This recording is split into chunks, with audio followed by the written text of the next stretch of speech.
o Dr. Adalberto Rubim, pneumologista da Santa Casa de Porto Alegre, e nós vamos falar agora sobre diagnóstico em asma. O que é importante, como fazer, como pensar no diagnóstico dessa que é uma das doenças crônicas mais prevalentes, tanto na população adulta quanto na população pediátrica.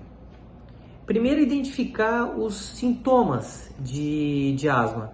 Nós temos pacientes que podem ter falta de ar, chiado no peito, aquele apito de gato, tosse, cansaço, alguma opressão no peito.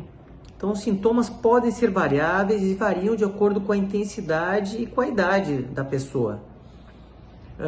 Nós temos os padrões temporais, aqueles gatilhos que desencadeiam esses sintomas, né?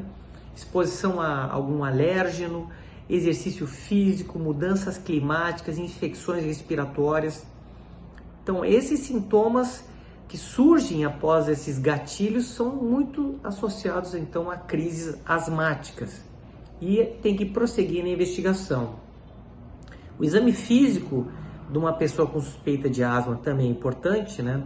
Você escuta o pulmão, escuta esses sibilos, que são esses chiados que a pessoa tem também, sinais de esforço respiratório, parece que a pessoa está ofegante, está puxando o ar com dificuldade, né?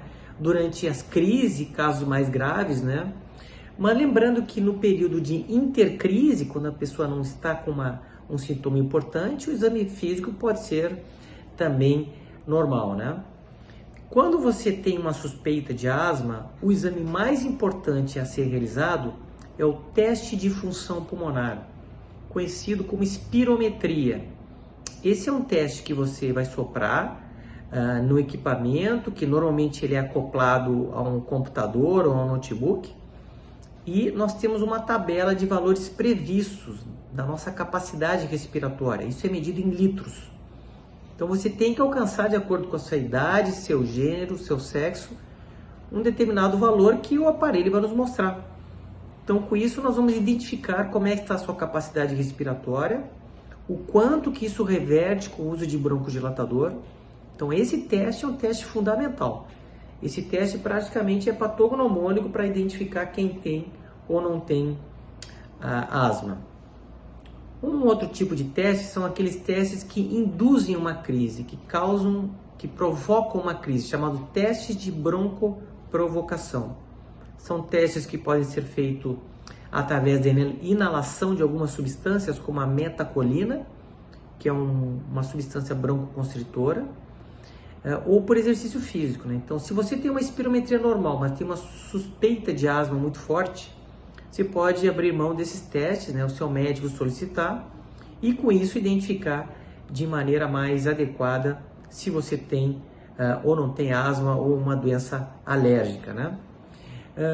É sempre importante também a gente identificar algum fator alérgico, né? Você pode fazer exames de sangue simples, como um hemograma, que avalia a sua taxa de eosinófilo, né? O eosinófilo é uma célula que está ligada a processos alérgicos e inflamatórios.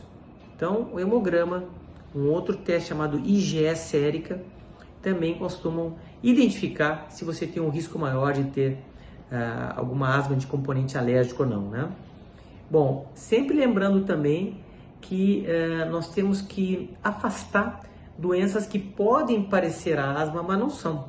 Doenças cardíacas, doenças de laringe, de corda vocal, qualquer tipo de doença pulmonar, fibrose cística, bronquiectasia, sintomas podem parecer como sendo de asma, mas o tratamento, a conduta, o prognóstico é completamente diferente. Então, diferenciar o que é asma de outra doença respiratória é fundamental, né? E sempre investigar quais são os fatores associados ou contribuintes para a piora dos sintomas e para crises asmáticas, né? Você pode fazer aqueles testes alérgicos que eu falei para vocês, vocês podem investigar alergia na pele, aqueles testes cutâneos também, certo? Identificar fatores ambientais, perguntar se dentro de casa tem carpete, forração, se usa muito ar-condicionado, se piora com mudança de temperatura. Isso é importante, né? Fatores de riscos também são importantes, poluição, poeira, ácaro, mofo, o tabagismo, né?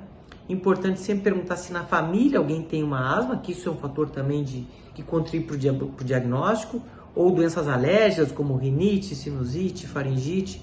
Então, tudo isso fecha um contexto do diagnóstico mais preciso. Portanto, o diagnóstico de asma ele é de certa parte clínica, de certa parte funcional. Você mede a espirometria. E é importante fazer o diagnóstico adequado, identificar se a asma é leve, moderada ou severa. Isso vai indicar qual é o tratamento mais preciso, né? E sempre lembrar, a asma tem tratamento, você não pode conviver com crises.